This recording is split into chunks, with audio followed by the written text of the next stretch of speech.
Good morning students.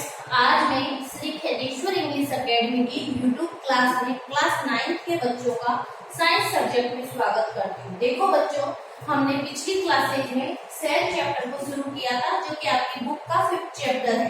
ठीक है, हमने क्या किया, क्वेश्चन आंसर किए थे, है ना? जी हाँ, हमने क्या किए, क्वेश्चन आंसर किए। तो बच्चों, हमने क्वेश्चन नंबर 5 तक हमने सारे क्वेश्चन आंसर कर लिए। आज 6 क्वेश्चन है, वो मैं आपको करवाऊंगी। 6 क्वेश्चन है, where do the lipids and protein constituting the cell membrane get synthesize. देखो बच्चों, मैंने आपको बताया था कि प्रोटीन और लिपिड का सिंथेसिस होता है, बताइए। जी हाँ, एंडोप्लाज्मिक रेटिकुलम याद है, जिसमें एक स्मूथ ईआर थी और एक क्या थी, रफ ईआर। जो रफ ईआर थी वो तो किसका सिंथेसिस करती थी, प्रोटीन का, और स्मूथ किसका करती थी, लिपिड्स का।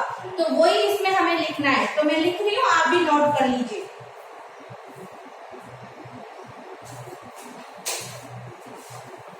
Answer, lipids are synthesized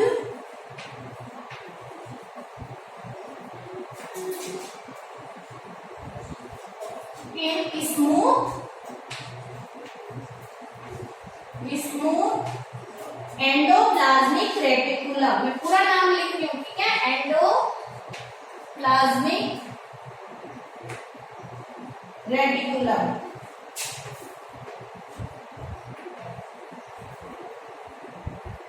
endoplasmic reticulum from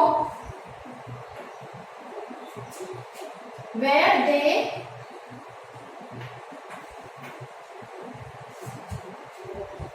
are transported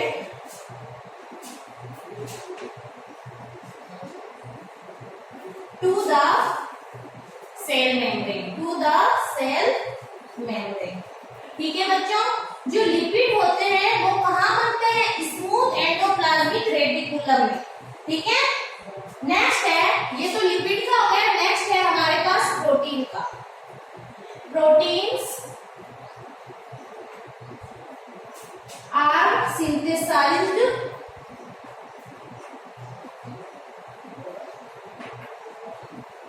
इन, हाँ, रफ। क्या था बेटा, देखो प्रोटीन जो थे वो किसके द्वारा बनते हैं, रफ ईआर से बनते हैं। और दूसरा क्या था, दूसरा राइबोसोम जो होते हैं वो प्रोटीन फैक्ट्री कहलाते हैं ना। जैसे हमने बात की थी, जो रफ ईआर होती है उसकी सरफेस पे कौन होते हैं, राइबोसोम होते हैं। और वो राइबोसोम में क्या किसका फॉर्मेशन करते हैं, प्रोटीन का। तो यहाँ हम राइबोसोम लिखेंगे, ठीक है, बाय द राइबोसोम भी तो ऑर्गेनल्स है।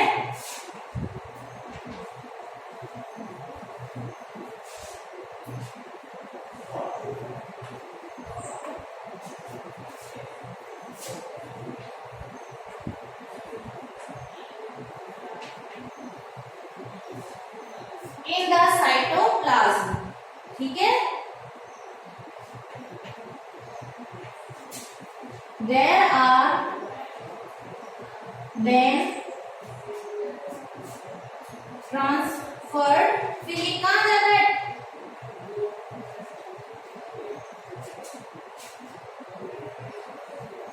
to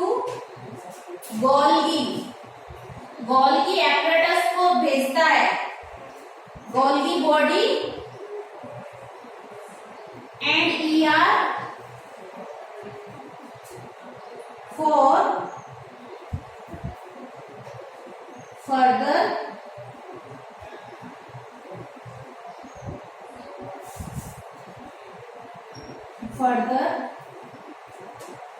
modification. अभी वापस समझा दूंगी, ठीक है। फर्दर मॉडिफिकेशन फ्रॉम वेयर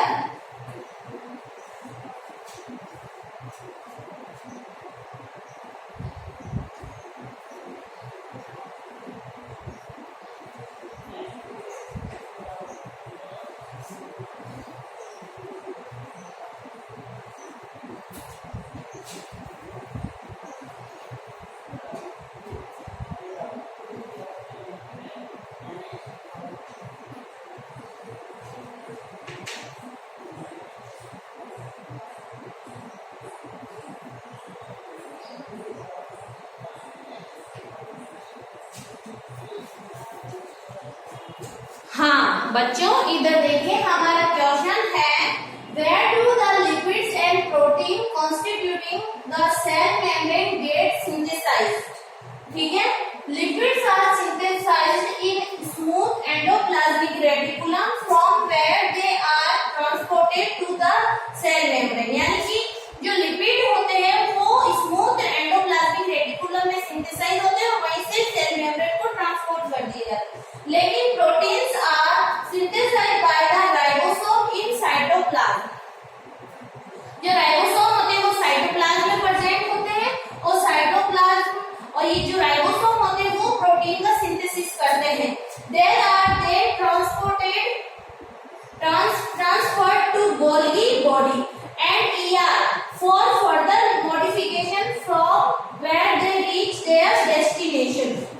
फिर क्या होता है बेटा, जो गोल्गी बॉडी या गोल्गी एपरेटस और एंडोप्लाज्मिक रेटिकुलम इसको जिसपे ये क्या करता है, जो राइबोसोम होता है वो गोल्गी कॉम्प्लेक्स, गोल्गी एपरेटस या गोल्गी बॉडी और एंडोप्लाज्मिक रेटिकुलम को प्रोटीन दे देता है। फिर ये दोनों क्या करते हैं, जहां पे प्रोटीन की जरूरत होती है वहां पर पहुंचा देते हैं। ठीक है, समझ में आया? एक बार इसको आप नोट कर लीजिए, फिर मैं नेक्स्ट क्वेश्चन करवाती हूँ। इसको नोट कीजिए आप।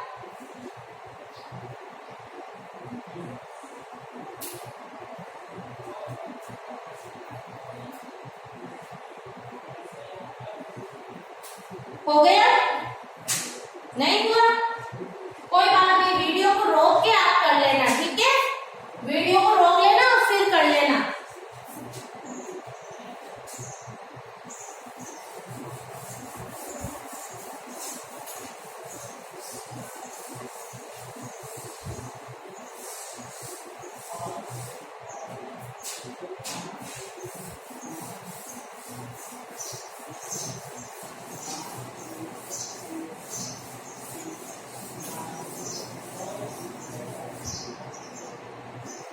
देखो नेक्स्ट क्वेश्चन है हमारे पास, question number 7। How does N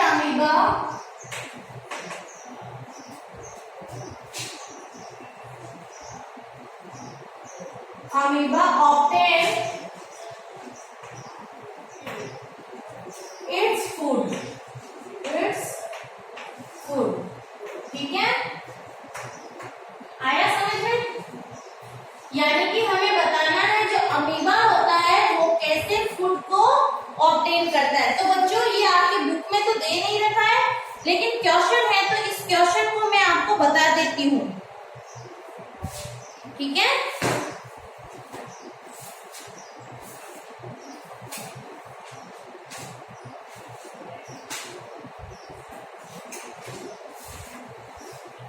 आप क्वेश्चन उतारिए।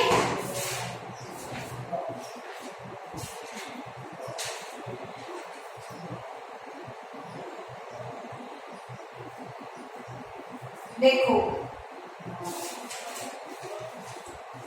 जो अमीबा होता है ना वो क्या बनाता है बेटा, सूडोपोडिया बनाता है। पहले आप ये डायग्राम बनाइए। देखो जो अमीबा होता है वो ऐसा होता है, इसकी कोई शेप नहीं होती, अमीबा की कोई शेप नहीं होती। ये क्या है, अमीबा। ये इसका क्या है, न्यूक्लियस। और ये क्या है, इसका साइट क्या है, साइटोप्लाज्म। आपको पता है अमीबा कैसा होता है, यूनिसेलुलर होता है। और यहाँ पर क्या है, कोई फूड पार्टिकल पड़ा है। ये क्या है, हमारा फूड पार्टिकल। ठीक है, अब अमीबा क्या करेगा, अमीबा के सामने यहाँ पर इसका कोई फूड पार्टिकल पड़ा, तो अमीबा इसकी ओर बढ़ेगा और क्या बनाएगा, सूडोपोडिया बनाएगा। सूडोपोडिया क्या होते हैं बेटा, नकली के पाँव, है ना। कैसे, ये जो पार्टिकल्स है इसके चारों तरफ अमीबा यूं, क्योंकि अमीबा की कोई शेप फिक्स नहीं होती है। अमीबा ने ये कुछ लंबे लंबे फूट पार बनाए जिनको क्या बोलते हैं, नकली पाँव, जो क्या है, सूडो है। सूडोपोडिया, पोडिया का मतलब होता है पाँव, और सूडो है झूठे पाँव, जो कुछ टाइम बाद क्या हो जाएंगे, खत्म हो जाएंगे। दूसरे जेली लाइक स्ट्रक्चर होता है अमीबा। तो ये क्या है, सूडोपोडिया, पी से शुरू होती है।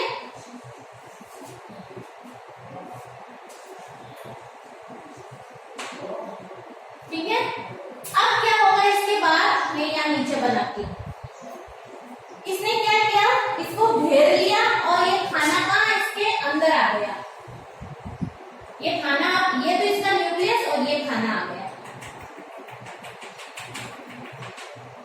ठीक है, समझ में आया। ये खाना आ गया इसके अंदर और ये क्या बनाता है, फूड वैक्यूल बनाता है। ये क्या होती है, फूड वैक्यूल। तो बेटा ये क्या है, अमीबा में फूड को इंटेक करने का मेथड है।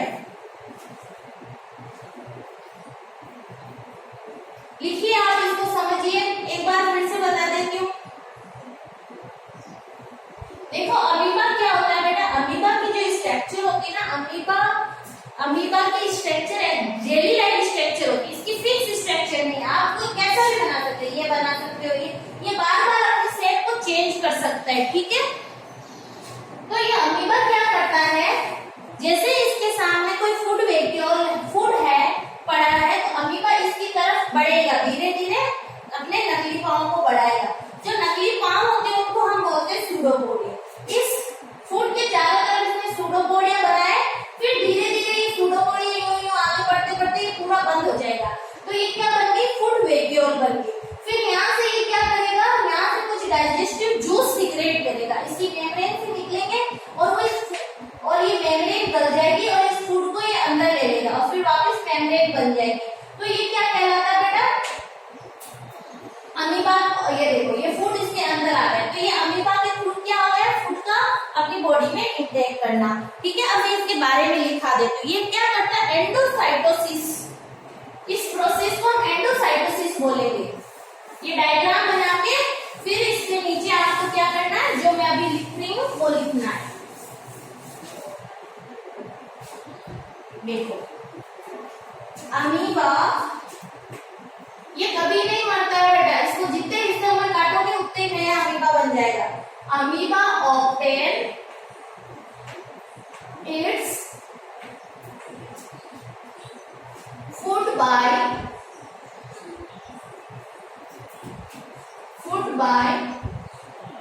The process. आपको ध्यान होना चाहिए, जो अमीबा जिस प्रोसेस से फूड को ऑब्टेन कर रहा है, ये प्रोसेस क्या कहलाएगा, एंडोसाइटोसिस। एंडोसाइटोसिस या इसका दूसरा नाम है फेगोसाइटोसिस। क्या नाम है, फेगोसाइटोसिस। ठीक है, in amoeba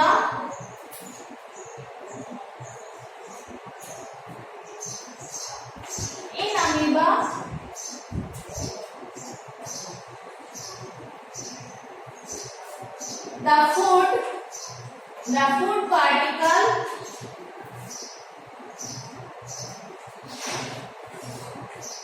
food particles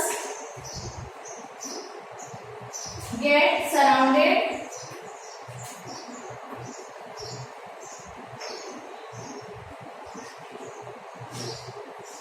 by a cell membrane.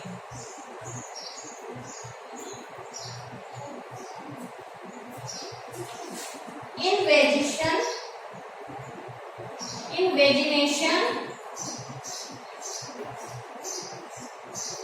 called pseudopodia.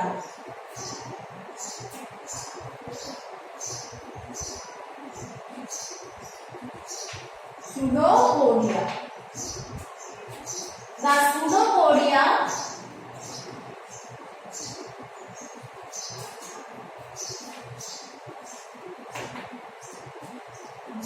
then merge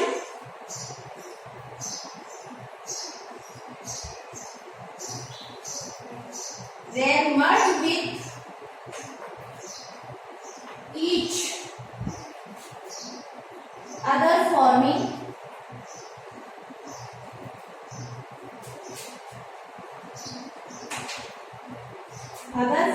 a food vacuole. Food vacuole बना देता है।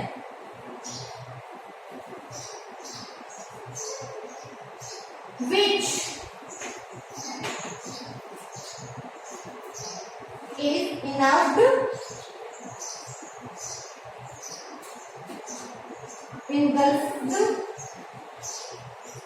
into the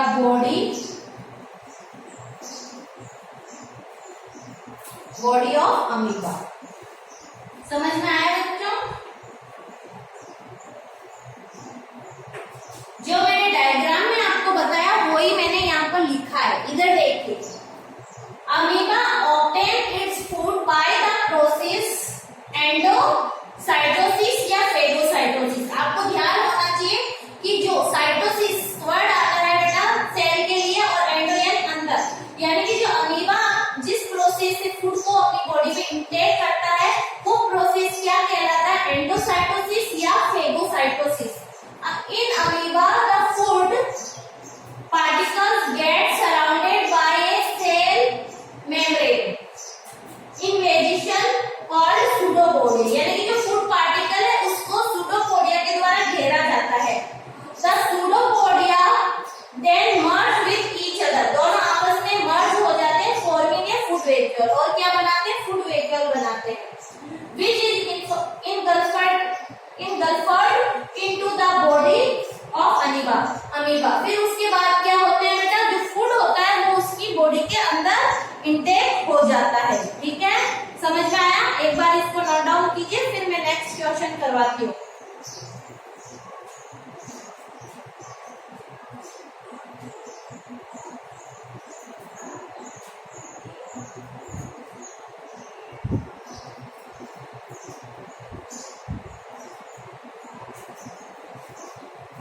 नेक्स्ट क्वेश्चन है हमारा, देखिए 8 क्वेश्चन है, व्हाट इज ऑस्मोसिस।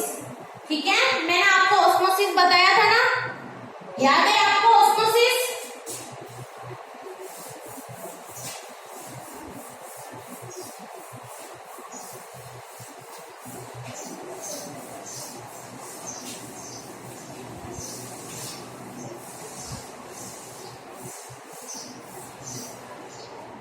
हमारा नेक्स्ट क्वेश्चन है क्वेश्चन नंबर 8,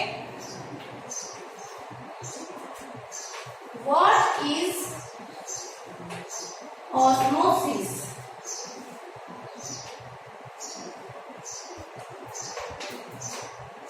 ऑस्मोसिस क्या होता है? कौन बताएगा मुझे?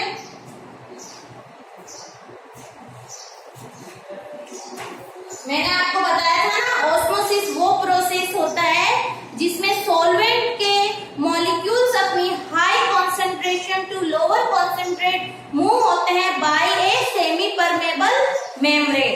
याद आ रहा है कुछ? लिखो।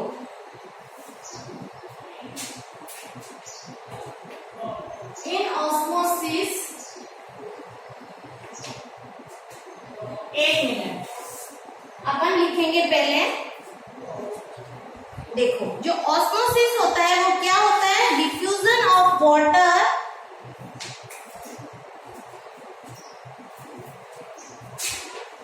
The diffusion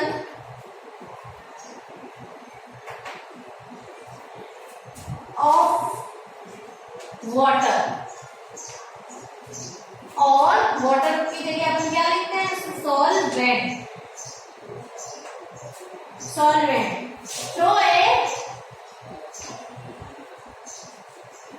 through a semi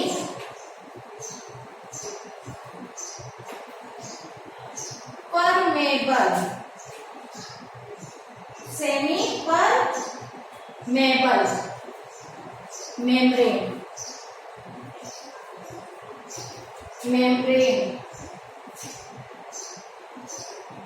ठीक है, from a solution।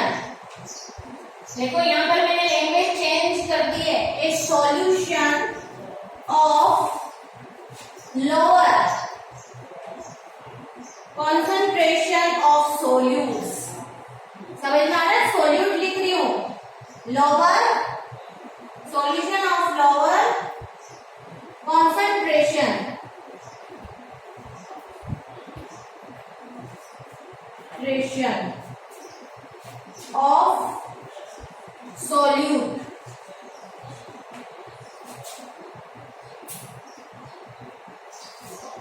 ठीक है, सही है। Solute, solutes. To a solution of, to a solution of higher concentration,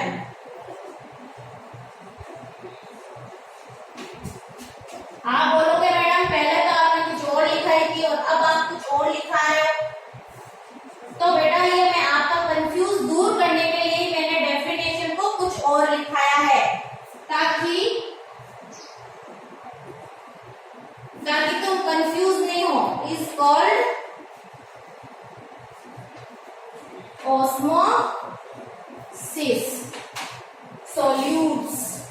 देखो बच्चों, जब मैंने आपको ऑस्मोसिस की डेफिनेशन चैप्टर को पढ़ाते वक्त लिखवाया था, तब मैंने लिखा था in osmosis the solvent molecules move from their high concentration to lower concentration through a semi permeable membrane. ठीक है, ये मैंने लिखवाया था। लेकिन आज जो मैंने लिखा है उसमें आप लैंग्वेज को समझिए। That diffusion of water, diffusion का मतलब क्या होता है? अपनी हायर कंसंट्रेशन से lower concentration. That diffusion of water, water को हम सॉल्वेंट भी बोलते हैं, through a semi permeable membrane from A solution of lower concentration of solutes. यानी कि ऐसा सॉल्यूशन जिसमें सॉल्यूट की अमाउंट कम है। अगर सॉल्यूट की अमाउंट कम है तो सॉल्यूशन में क्या ज्यादा होगा? सॉल्वेंट। तो इनडायरेक्टली ये क्या आ गया? Higher concentration of solvent. ठीक है, solutions to a solution of higher concentration of solutes is called osmosis. देखो बच्चों, मैं बार बार आपको समझा रही हूँ,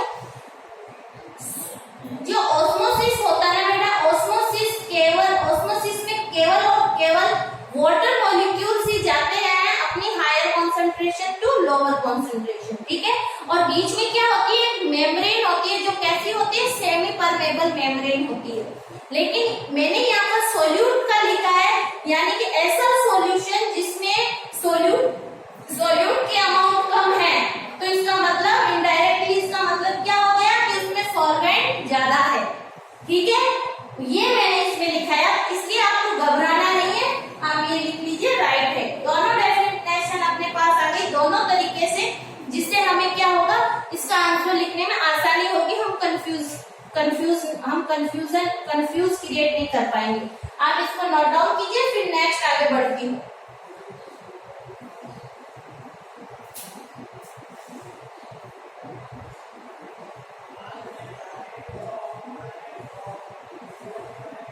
हो गया कि नहीं हुआ? नेक्स्ट क्वेश्चन है हमारा, देखो, carry out the following osmosis experiment. Take 4 peeled potato halves and squeeze each one out of make potato cup. One of these potato cups should be made from a boiled potato. Put each potato cup in a trough containing water. ठीक है, now देखो, ये आप खुद करना है इसको। फिर मैं कल की क्लास में मैं ये आपको क्वेश्चन ढंग से कराऊंगी। यानी कि ये कहना चाह रहा है आपको क्या करना है? आलू होता है ना, आलू, उसको कप की शेप में काटना है।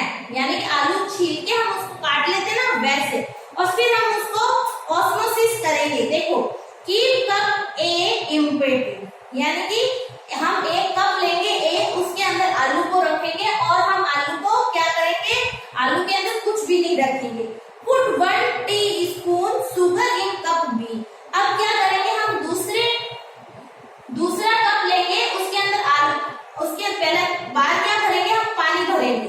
आलू लेंगे, कप लेंगे, कप के अंदर पानी भरेंगे और कप के अंदर हम आलू को रखेंगे। दूसरे कप में हम क्या करेंगे? उस आलू के अंदर हम चीनी भर देंगे।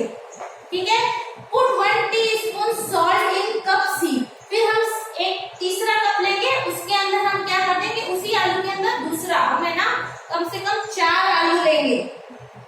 4 आलू लेंगे, उनको छीलेंगे, बीच में से क्या करेंगे, एक हम आधा काट के उसमें से हम हमें खोद के उसको कप लाइक स्ट्रक्चर बनाएंगे। फिर एक बड़ा सा कप लेंगे जिसके अंदर पानी भरेंगे, उसके अंदर आलू को रखेंगे। पहले आलू को हम खाली रखेंगे, दूसरे आलू के अंदर हम क्या भर देंगे, चीनी भर देंगे, तीसरे आलू के अंदर हम सॉल्ट भर देंगे।